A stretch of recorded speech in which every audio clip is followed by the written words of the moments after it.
for this evening's class, I've got a bolster and I've got a couple of blocks.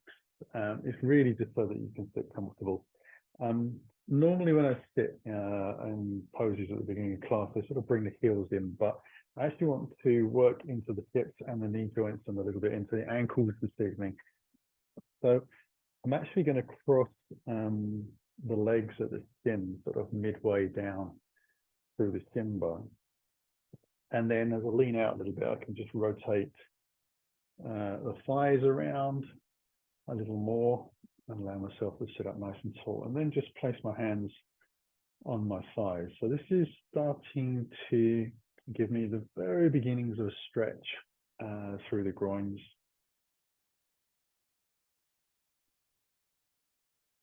And the adductors.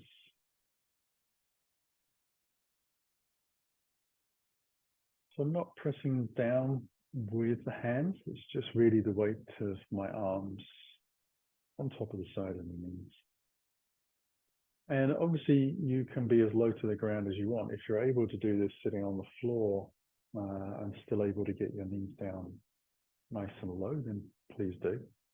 But the benefits of sitting high is that you are actually able to get a little bit more rotation out of the legs.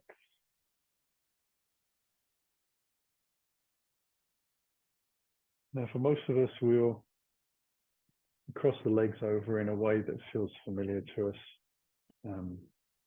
There is also, in a moment, the chance to change those around so that we get to play a little bit with how the body and the brain work together. But initially, it will feel when we change odd, and then your nervous system and your brain will adjust and start to accept it as perhaps being a new normal. And all you need to do is try and relax as much as you can. We'll take a little breath from there, untangle the legs, so we'll just stretch the top one out and then a second one. Give them a little shake out, and then see if we can cross them over the opposite way. It feels very unnatural. Again, you can just draw the flesh very lightly and allow yourself to sit again.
And we'll let those legs just open out back out again.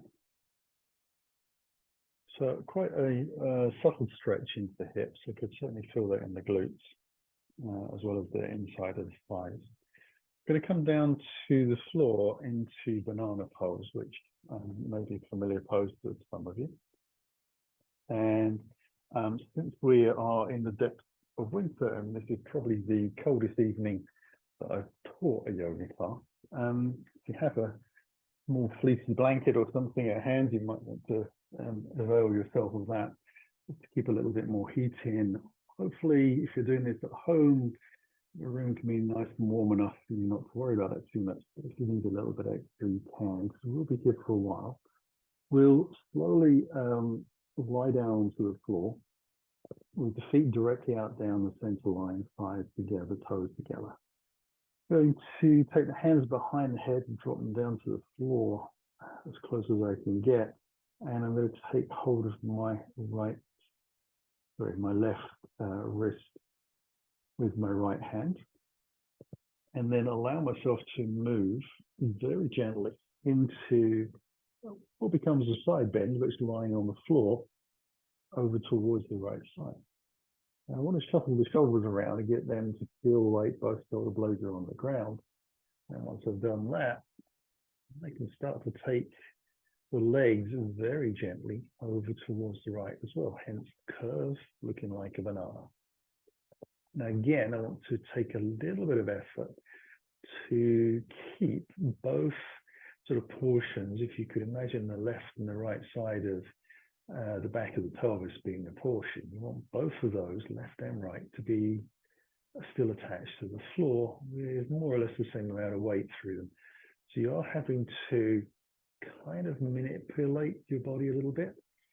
For some people, they may have enough flexibility and mobility in their bodies to take the side bend and keep everything very flat to the ground easily. For some of us, that will be more of a challenge if you are a little bit tight in the body. You can always loosen the shape of the side bend. There's also the option to take your left foot over top of your right, so you cross at the ankles. But for some on entry into that, you might find that your hip flexors or your lower back around your sacrum sciatic nerve could grumble a little bit. And if that's the case, then you simply move your way back out. Breathing softly the whole time we're in the pose, trying to relax every single muscle fiber from your fingertips to the end of your toes and everything in between.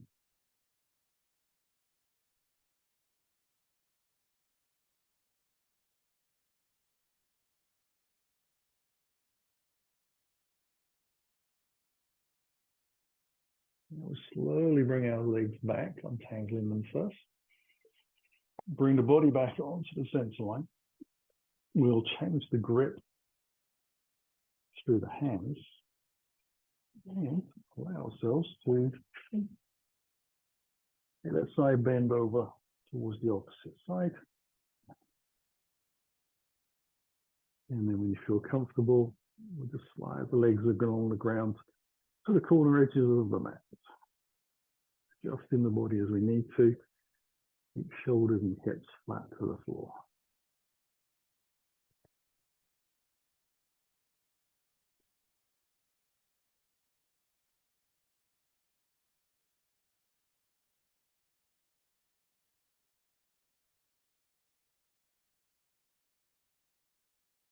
We're given the option to take the right leg over the left.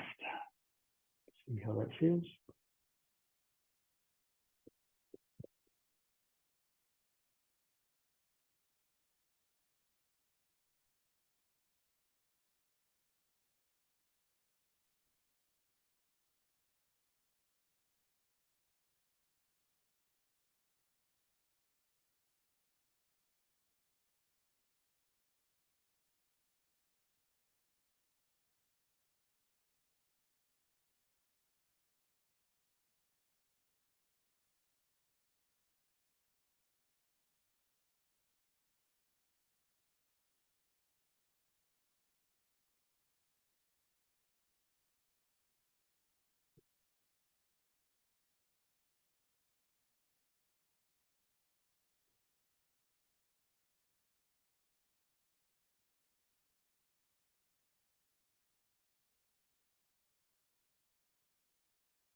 So we'll start to wriggle ourselves back.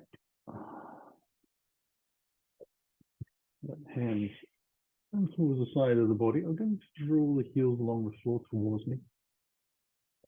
Rock out through the spine a couple of times. Allow yourself to rock over onto your right side with your hands to press into the floor and lift your way back up slowly. I'm going to leave the block towards the back of the mat, but gently bring myself down onto the ground to move into Sphinx pose. So just bringing the pelvis down to the floor, making sure the elbows are underneath the shoulders. You can either have the hands in parallel or you can actually bring the hands together and interlace the fingers very lightly. Head position really is a choice, whether you keep it up or let it drop, whatever feels more comfortable through your neck and your shoulders. Try not to pull the head back too far. Think of soft crescent moves and shapes through the spine backwards, if ever you're using a back bend. You can try and let the belly relax deeply down to the ground. And then stretching enough as we try and relax the rest of the body, the chest can start to sink a little closer to the ground. So you start to bring more of the ribs in contact with the floor. Allow yourself to relax the back of your legs, including the glutes and into the lower back. And you'll find that just with gravity, as your body sinks, the impression given is that the shoulders will start to shrug up a little bit. And just allow them to move to wherever they start to move to for you. This hopefully serves as a very soft back bend. The action creating a very slow and soft compression in the disc of the lower spine.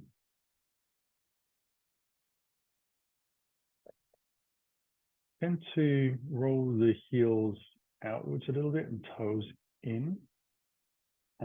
It gives the sensation of opening the back muscles, the lower back muscles, up a little bit, making some more space, which gives me more openness to relax into and soften into.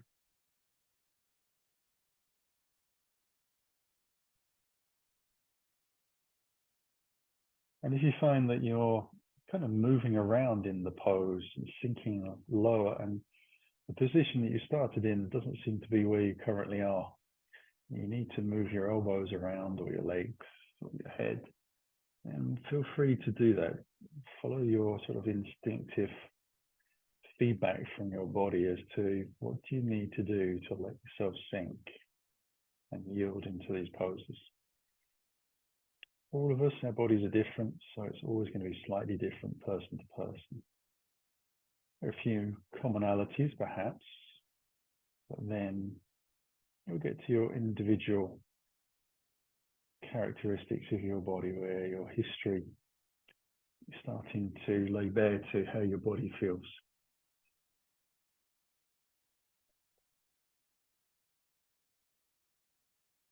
I'm going to bring myself slowly back up. To do that, I'm actually going to allow the chest to come to the floor, roll onto whichever side you like, and draw the knees towards you. As you press into the floor, you get a chance to sit up very gently, and then we'll spin the feet towards the front of the mat again.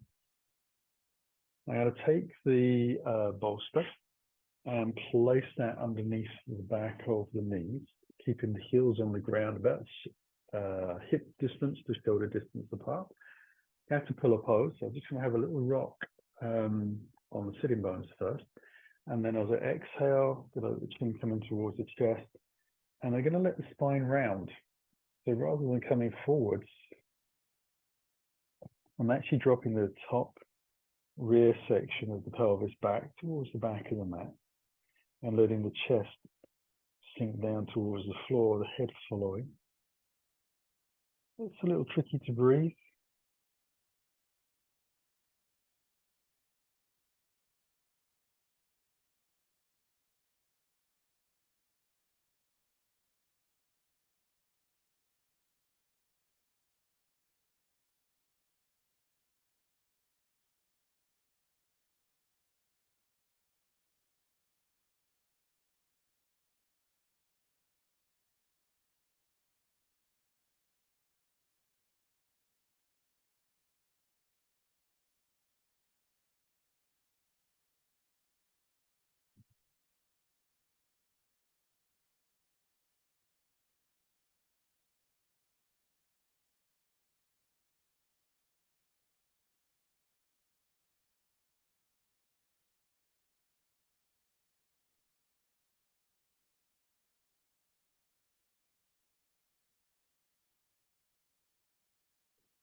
Yeah, we'll start to lift the spine very gently as we exhale. Allow ourselves to open up. Walk the feet back in just enough to take the bolster out to the side.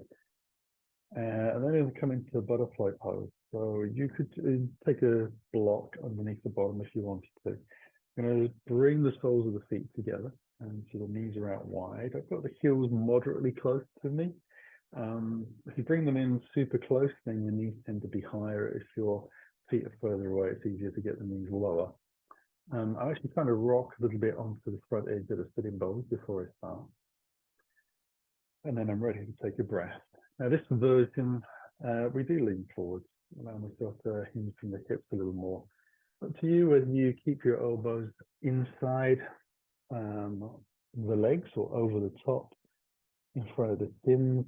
Some people actually like to take their hands and place them underneath the legs. So your shins actually resting on your forearm in the pose. It's another way of getting to the same place. Really begin to discover which one works for you depending on your body. The idea is to get a good sense of rounding and stretching through the middle back, through the upper back, and into the neck. So we're crossing the front side of the spine.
And we'll start to lift that weight back up.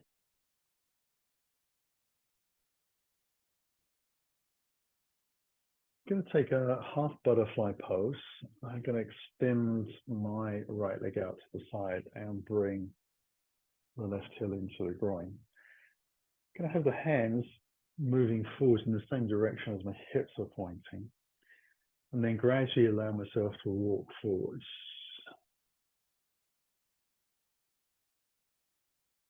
And lower the head. Now, there's a tendency to feel that you're rocking out to the side a little bit. Don't worry about that too much. Obviously, if it gets too bad, you can always move your hand out to the left side to give yourself a little bit of positive restraint from collapsing too far. But we're doing our best to let the entirety of the long leg relax to the floor. I notice when I do this that my toes roll out to the side significantly, so my leg naturally rotates out, but that might not necessarily be the case for everyone. Trying to let the hamstring and the thigh muscles and the calf muscles and the ankle muscles relax deeply, which present its own challenges. We got that nice round spine again, and the head being lowered.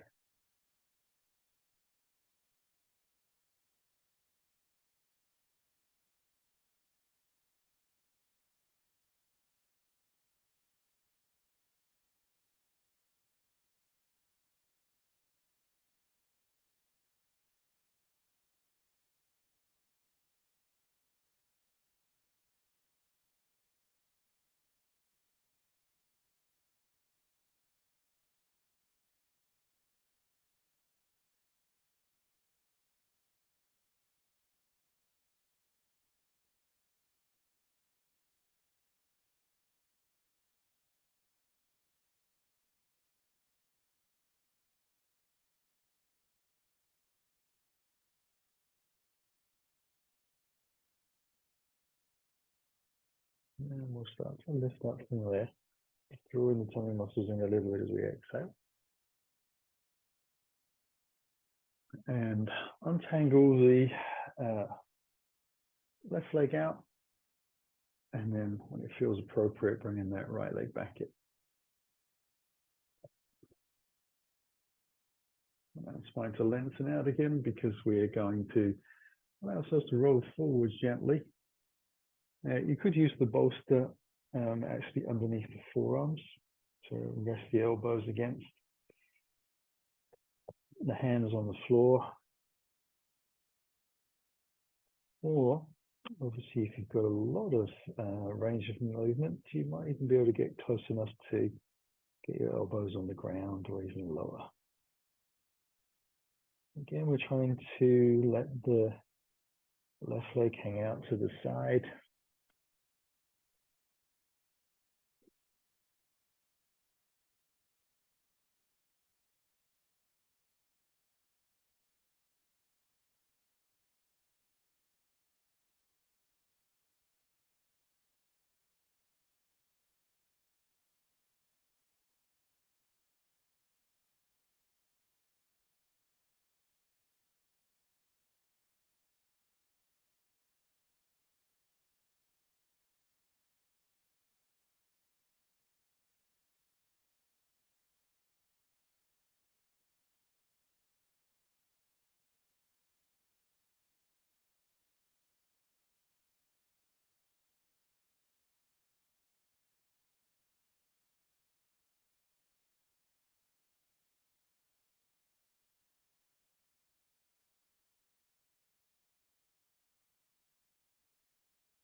And ourselves slowly lift back out of there as well.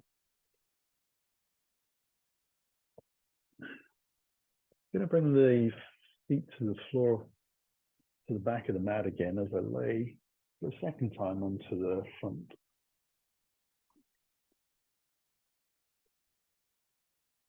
And I'm going to come into initially the Sphinx pose. And if that feels like that is enough work for your lower back, then that's fine to be here. Because you have gone from a forward bend into a back bend, which is more extreme on the muscles, tendons and ligaments than perhaps most people give it credit for. If you're able to, you sort of lift the elbows away from the ground and lift a little higher and take a little bit more compression in the lower back and into the shoulders. Now we'll move up and back at the same time, and you can do. Now, I always say that if you come up and then realize that that wasn't such a good idea, please go back down again onto your elbows and work where you can. Higher is not necessarily better. Now, some people will be able to walk their hands a lot further in than I can. And again, if you really aren't feeling anything in your lower back and you want to take it a little higher, you can do. Remember, we are trying to keep the body utterly relaxed. And so anything that contributes you to achieving that is the direction you want to go.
And then we'll let ourselves come down.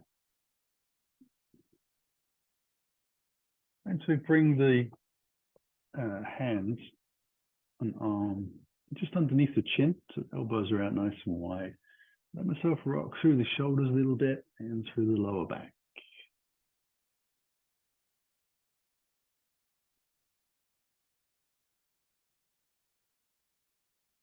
You take a breath in there. Slowly bend the right knee out 90 degrees to the body. Allow the shin to run parallel to the side of the mat, the toes pointing out. Try and let myself either keep my chin on the back of the hands or move the hands a little forwards, let the forehead rest on the back. You can always take one of those blocks and put that underneath your forehead carefully. That felt good, or a cushion. That allows you to sink into this pose and let the groins open. It's quite strong on the outside of the hip joint, inner groins, and through the sacrum where your pelvis and your spine meet.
Now, slowly going to bring the heel and the foot back onto the mat.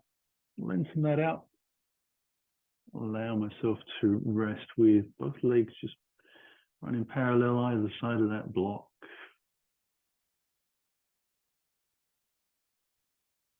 Until it feels like the spine and the pelvis are knitting themselves back together on that side. And then I'll gently take the opposite leg out. Again, sort of a felt 90 degrees. You can have a look if you wish, but I think you can just trust your body to give you the feedback of where your legs and feet are. And just letting the body relax. There's nothing wrong with having a little bit of a wriggle as you come into these poses on optimizing the space that you're in.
And we'll slowly bring the legs back. And just take a little time to wriggle.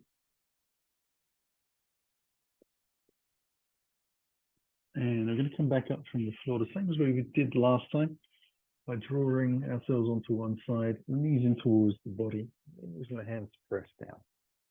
Now at this point, much as it is cold, it's time to take the socks off. Let's move the block out to the side as well. And make our way up onto all fours.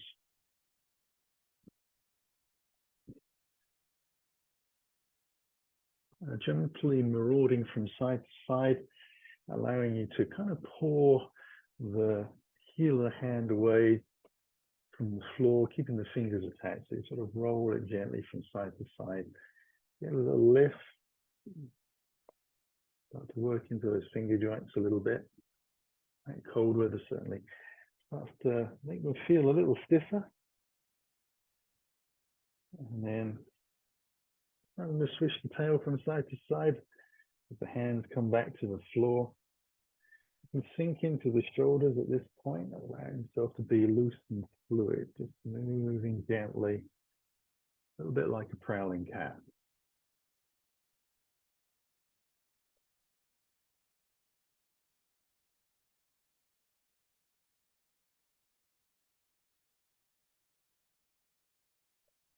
Allow yourself to eventually come back into a nice steady position. Tabletop, we actually press away from the floor a little bit, so the shoulders are away from the ears, nice and broad across the back. We're going to take a breath in, moving into cat-cow. So we're going to draw the chest forwards, tailbone lifts towards the sky, belly sinks a little to the floor even though we're holding it in. Tilt the pelvis so that the spine can ripple up towards the sky, and that ripple moves all the way through to the crown of the head as the chin drops in. Inhaling, we can go to the front of the mat again, lifting the chest and the shoulders back. Now you can breathe entirely the opposite way if you wish. If that feels more natural, to allow yourself to breathe the reverse of what I actually said, it's okay, because as long as you're breathing in and out, you've got to keep yourself fluid and allow your body to stretch. So when we stop breathing, that lots of issues take place. We'll take a little breath from there, come back into neutral. I'm going to tuck the toes underneath and allow myself to sit down onto my heels. So thighs and shins are parallel to each other. I'm going to carefully walk the hands in and see if I can take a little more weight through the knees and also into the toes. The toes might be your trigger point more easily. I'm going to take a few breaths here.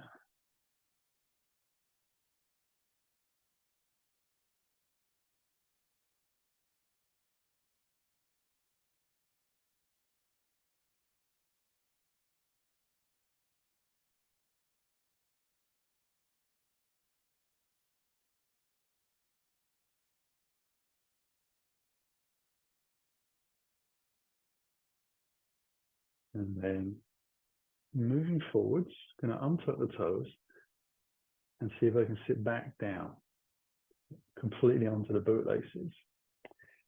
See how that feels in your ankles, but if there is any possibility to move further, you're going to take the hands behind and lift the knees gently away from the floor to stretch the feet fully the opposite direction.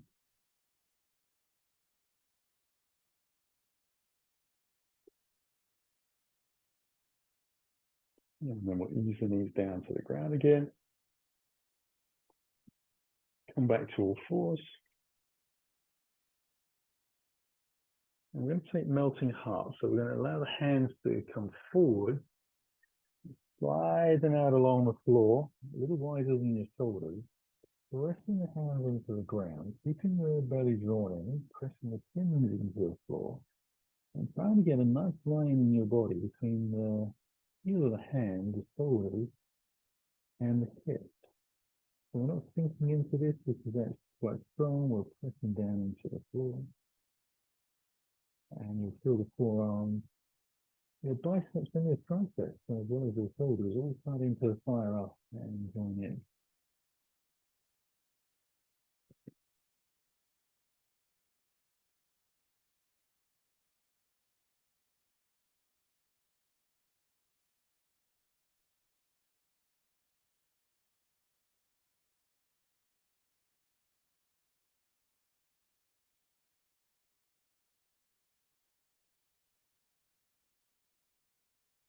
And then to come out of that, we're just going to walk the hands back a little bit so we can sit all the way down into child's pose.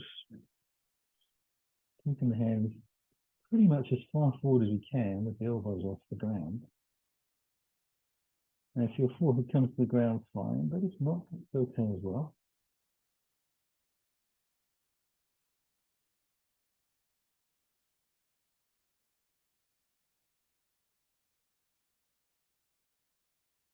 Now I'm going to move slightly over towards the right side with the body and take it into a side bend.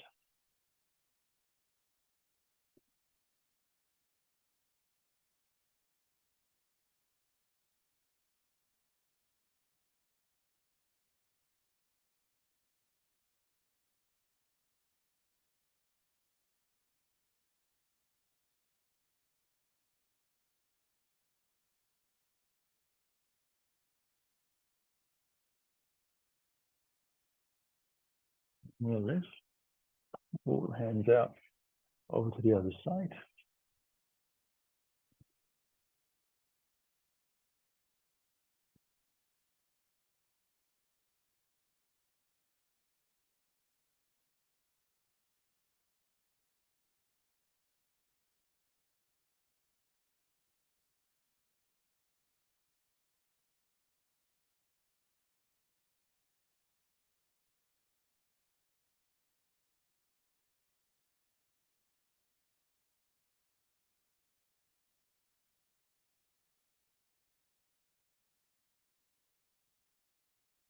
And lifting the head, bring the hands back into the center. Coming on to all fours, going to slowly draw the right leg through the center. Going to use my toes, walk the foot forward enough so the shin is directly over the heel and ankle. And then tuck the toes on the back foot, which is my left foot, and slide that leg as far away as I can into a lunge and press slowly out through the heel, feeling the entirety of the leg working for me. Having done that, carefully lower the knee back down to the ground and unfoot the toes. Come up onto the fingertips first of all. Bring the hands onto the front of this thigh, and then use the hands to lift the body slowly back up. Moving away a little from the front of the mat, bringing my body more into vertical above that knee that's on the floor. I'll float the hands up towards the sky, palms facing in. And then on the exhale of the breath, I'll bring the hands back down. And I'll tuck the toes on the back foot, lift the back knee, step slowly back into down dog, and have one breath in as a stretch out. And then come forwards on the exhale into a plank and bring your knees back down into tabletop. I'm going to slide the left foot through. Again, just taking a little time. And then when I'm ready, I'm going to tuck the toes on the back foot, the right leg, and lengthen that leg away. And press out through the heel.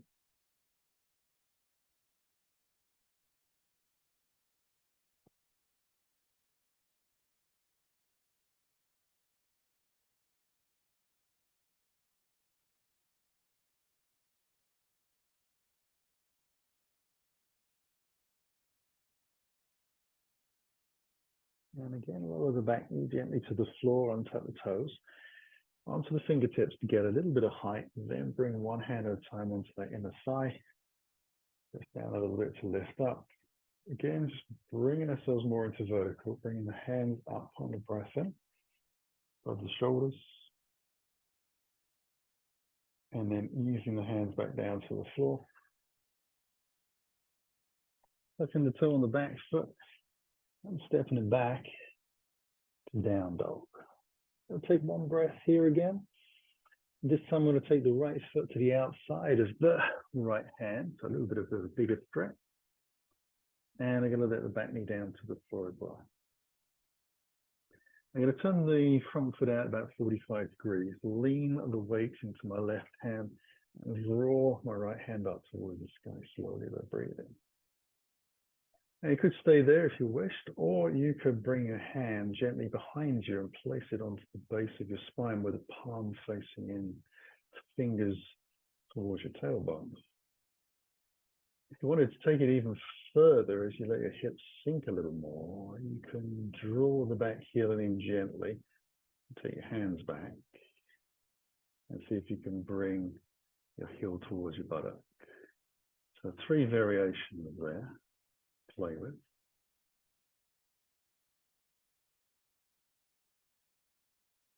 And then we'll release that foot down to the floor if you lifted it up.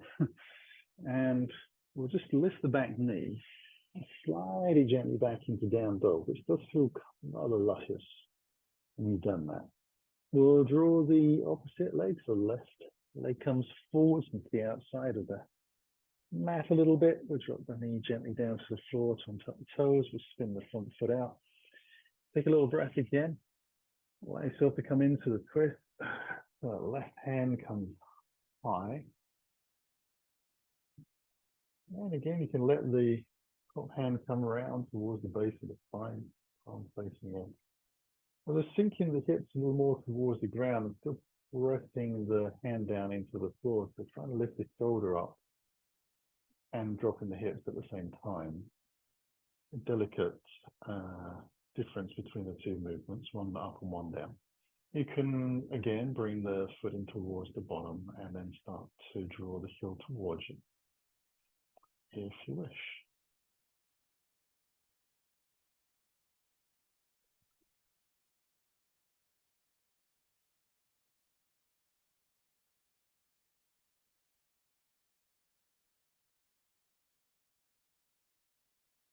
And release. And let ourselves move back into down dog. I'll take that one final breath as we lift the hips up and back.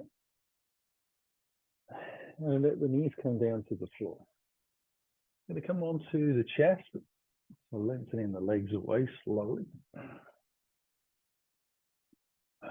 Elbows out to the side, spins and hands connect. Bootlaces down. I'm going to have the feet about hip distance apart, so presetting those. And then I'm going to use the frog pose, but this is a slight different variation to the yin version that we practiced earlier.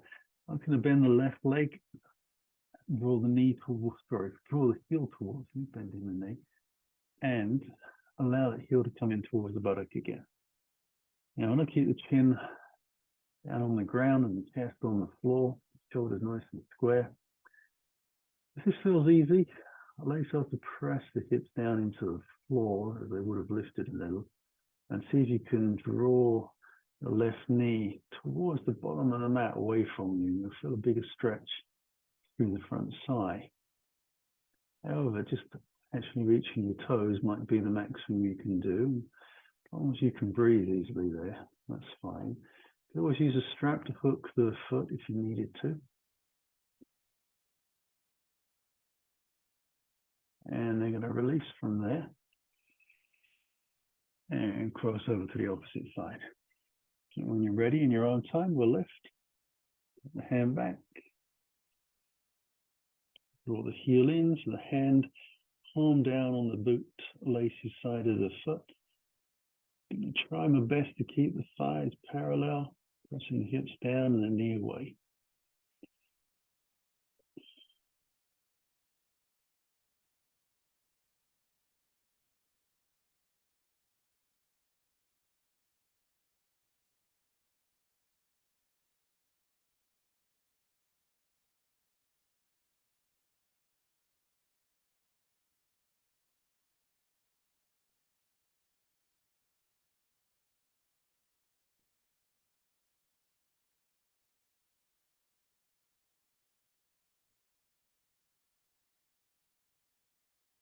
And then release.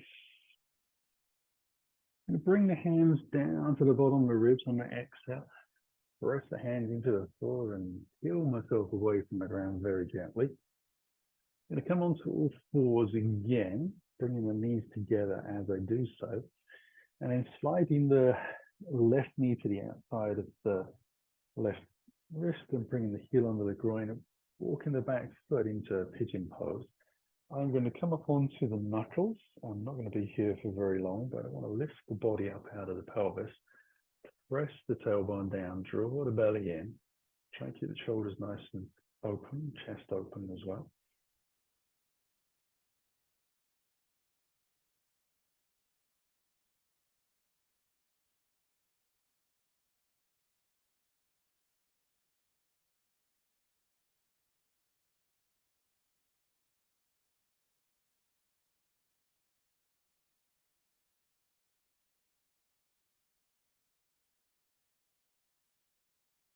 And just bring the hands back to the floor. I'm going to tuck the toe on the back foot, untangle myself onto all fours. Bring the knees together underneath me. I'm going to take the right knee to the outside, heel under the groin, walk the left foot back into pigeon pose for the second side. Then I'm going to come onto the knuckles, the thumbs are forwards, lift the chest, roll the shoulders back a little bit out and wide, belly in, pressing lightly into the back thigh and the tailbone down.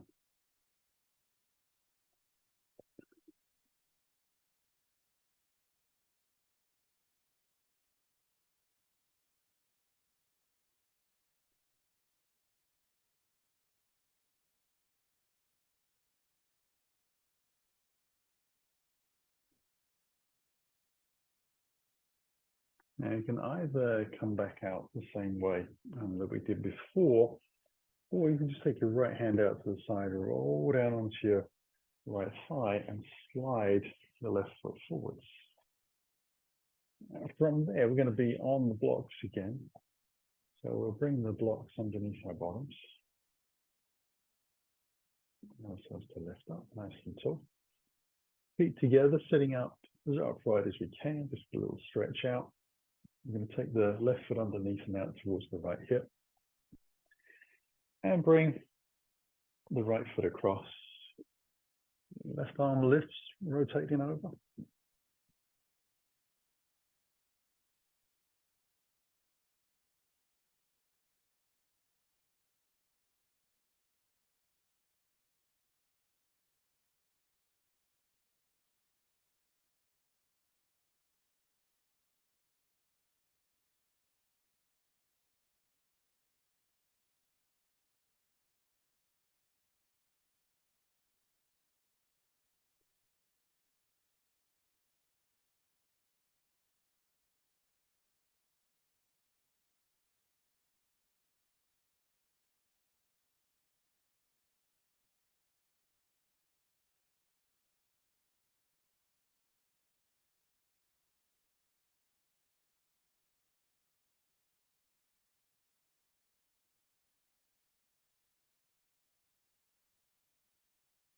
And then we're going to take that to the opposite side.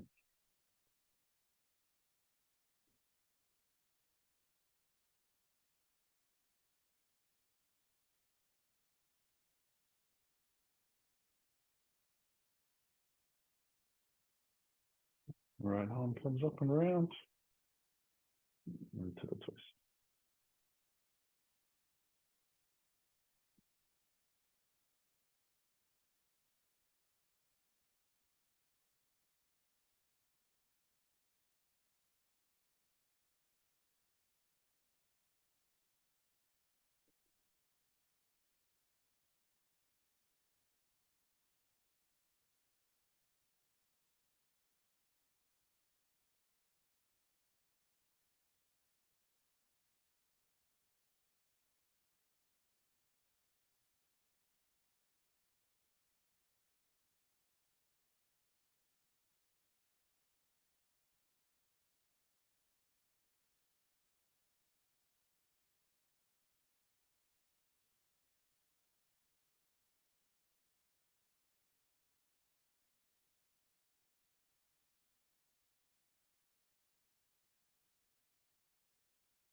And then we'll bring ourselves back out of that.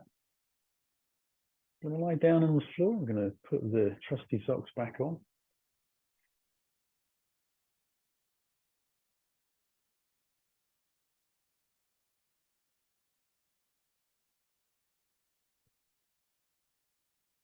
And I'm going to keep the bolster relatively close to hand, but we are going to be doing supine twist. So we need to have enough space to the side for the legs to move around.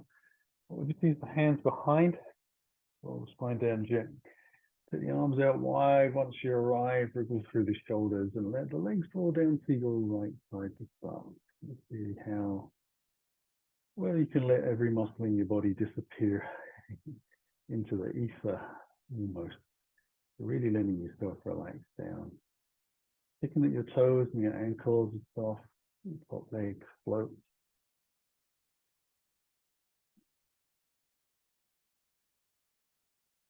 And then we're going to lift the knees back up and take it across to the other side. So it was a very quick twist from side to side.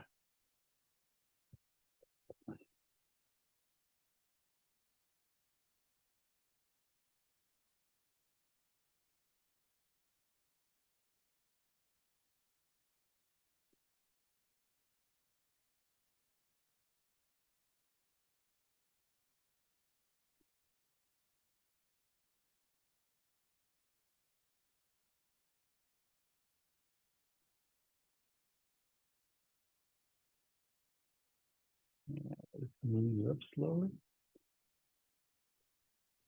And I'm going to take the bolster and just place that underneath the back of the knees.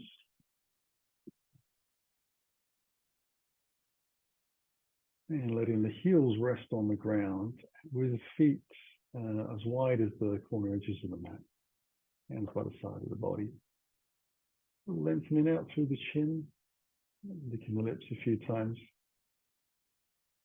And the shoulders, the spine, and the hips sink into the floor.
Begin to gently wriggle his fingers and toes.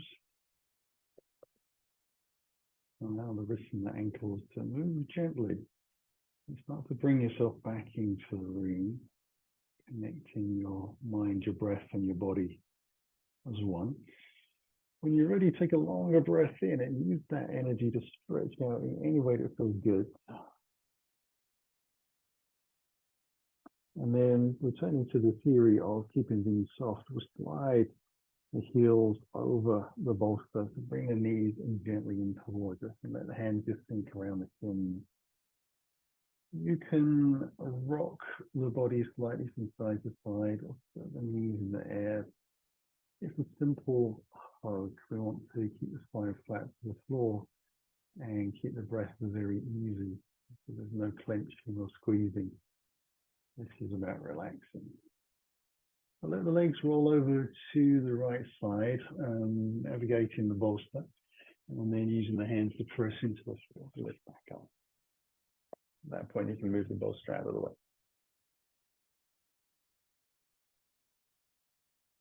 And there we have it for the evening. I hope you enjoyed a nice relaxing stretch. Bring the hands in towards your heart. Take a breath in, closing your eyes.